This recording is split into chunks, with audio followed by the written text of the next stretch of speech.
Today's video is going to be about what to do after the main story. You killed off Borbos in the lava cave, so what's your goal now? There's a lot of things I'm going to cover. I'll try to do it as fast as possible. If you like my videos and like my content, hit the sub button, hit the like button, hit that bell ding ding thing so you know when I post a video. Let's go, baby.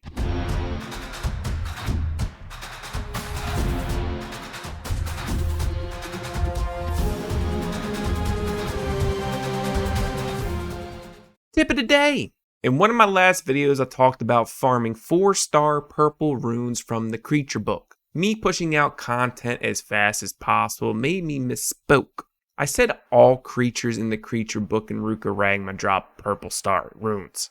I did clarify it in a comment that I pinned in that video, but it's just the purple star creatures in the creature book. But they're the ones that drop the purple star runes. I think I've had 2 people comment saying it's not even possible to do that because the summoner and your monsters stray away from that boss. Just so you know, they do come back. Overnight in one night. I obtained over like 300 purple runes. It's possible. I did it on my main account and I did it last night. Now the main story do drop some 5-star blue runes. Some of them are okay, but they have to start out with good substats. But most of them are not going to be good for you. So you gotta farm these 4-star runes so you can maximize and optimize your monster's stats. Trust me, you do this for like a night or 2, and you're gonna start getting some good stats on your monsters. Starting stats anyway. The more you know. Alright, so when you are done the main story, and when I mean done the main story, I mean your main quest is starting to say complete area exploration quests. So what do you do after that? Your main goal is to increase your power level so that you can get into Raid Foggy Prison. For free to play, this is extremely difficult early game. And when I mean extremely difficult, I mean like right when you open up the Raid Foggy Prison, you're probably not gonna have a good power level. So your first goal is to get rid of the penalties so you can get into Foggy Prison. That first power level goal is 191,700. If you get over that, you will remove this penalty. If you want the bonus, it's 225,500. But you do not need it. There will be elitists that kick you from the raid. But really, they shouldn't kick you unless you have a penalty, in my opinion. Second tip of the day. I've been doing videos on Chronicles for a while. There's older videos that I do have guides on.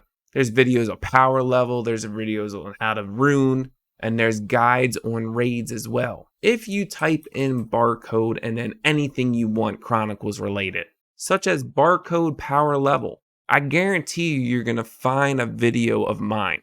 Barcode AFK farming, how to build summoners, daily focus. There's all types of things that you can find on my channel. The more you know, the more you know.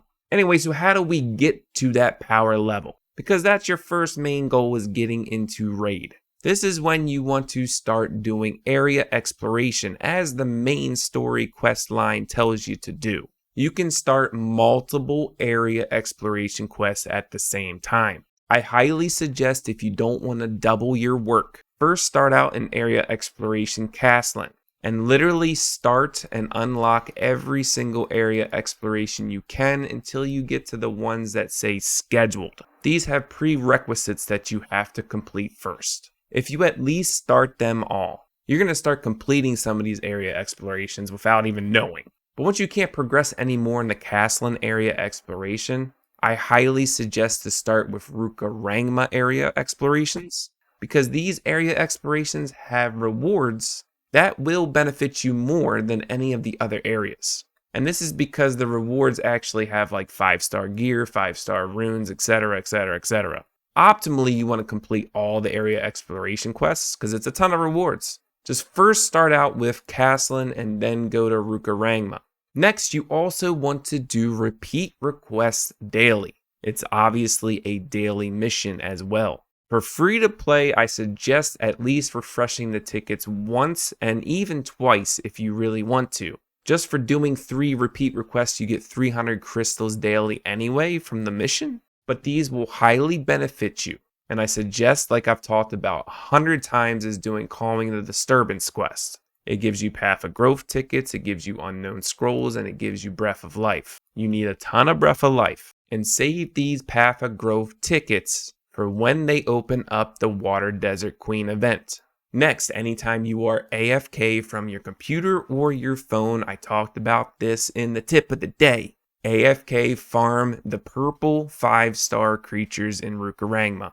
They will drop 4-star purple gear. You can be very, very picky with them because you're going to get a ton. I have a guide about how to manage runes. You can go look at that one. Next, Path of Growth. What I want to talk about here early game is mainly for your summoner. I would ignore Path of Adventure early game. You really don't want to do Path of Adventure until you can at least do like level 12, and those legendary drops aren't even very good. I would say at least 13 or 14 to start farming Path of Adventure. Path of Training is just for experience, and really with Path of Training you don't want to start farming that until you can get to at least level 13. And that's when your summoner is level 60, so you can start trying to get Energy of Transcendence pieces. But what I highly recommend is go into Subjugation. And what you want to do is at least start farming level 8, 9, or 10 in Subjugation, whatever the highest you can. This will drop purple 5-star gear for your summoner. Level 10 is the most optimal because you will be able to farm Energy of Harmony pieces for transcending your summoner over level 60. Any Subjugation tokens that you do get, just save them. These 5-star 1 Awakening gear does look tempting early game. However, just save these. Save these for later when you're leveling up blacksmithing. Plus, buying these pieces of gear is very RNG, you might not get what you want. But if you have the patience to save the Path of Growth tickets, please do so, because of the Water Desert Queen event coming up. I highly suggest, because the amount of crystals that we are getting early game, just to use crystal recharges on Subjugation until that event comes up. So next I want to talk about optimizing your summoner and monsters, gear and runes. Technically you want to save your sky stones as much as you can, but to push you over that power level mark, you're gonna have to level your gear. Luckily it's not too much to level the gear. The higher the star rating, the more power level you get. The higher quality of the star rating, the more power level you get as well. This includes runes. As you can see, I have a green plus 10 Magitech bracelet.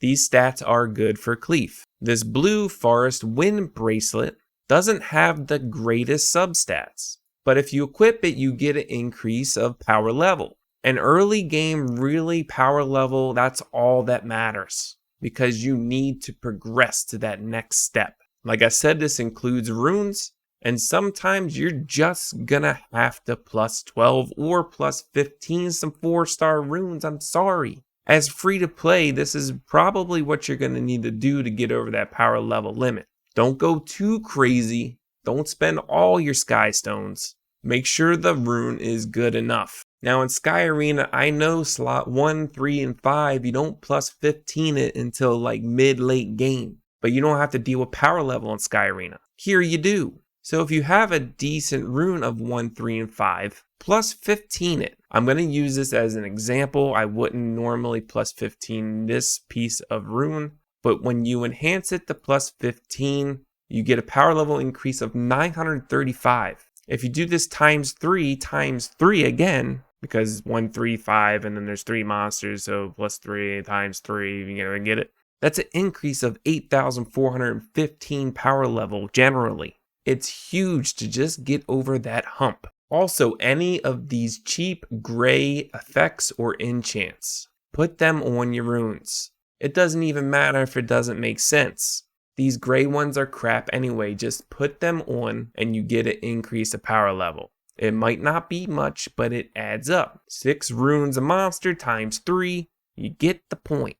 Next, push TOA and TOA hard as far as you can. There's good rewards here. Plus, there is a current event that ends in 2 days, 6 hours. To get as far as you can to get rewards. Special rooms do now stack, which is completely 100%, 150%, 200% awesome. But you want to try to get as far as you can. Don't waste it on lower levels. I would save these for a little while till you get a little bit stronger. but make sure to at least do it before TOA resets, because I'm not sure if the stacks move over after reset. That's it for today's video. Hopefully this helps you understand what to do after the main story. I am trying to work my way as fast as possible to get to Foggy Prison so I can start getting better gear, legendary 5-star gear for my summoner. Subjugation farming for your summoner is not a waste, because the legendary gear that you get from Foggy might not even be good for your summoner.